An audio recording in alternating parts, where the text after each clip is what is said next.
Kumusta? Mama, nag-enjoy man ka mo? So, yan.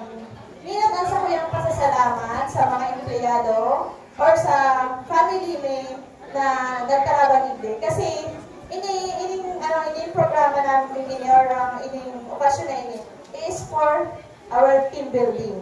So, doon pa lang sa pag-prepare kan sa tuyang okasyon na ini, nagkaigwa na ka mo ning team building, okay? Nagkaigwa na ka mo ning,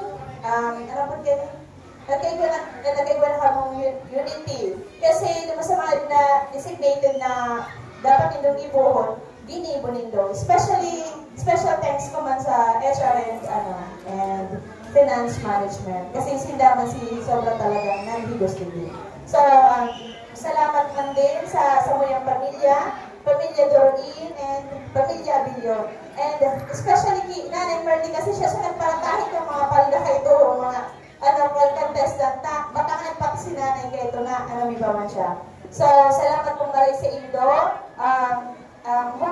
Hope na nag-enjoy ka mo digdi and sana padagos din ang sa tuyang pagyaribahan, pamilang maghirigos, and pamilang kung halimbawa may pagkakaintindihan, pamilang din kita maging open sa kada sarwa, So, salamat pong maray sa Indo. Kasi nag-start pa lang si Agong na siya lang na nag-deliver. Parang, parang hindi mo niya na dahulo na kita. Kasi kang time na to, siya lang talaga. So, mas ino na. Maito mo na. Pero siya ang grabe na kagwapo. So, salamat po maray sa Indo, Gabos.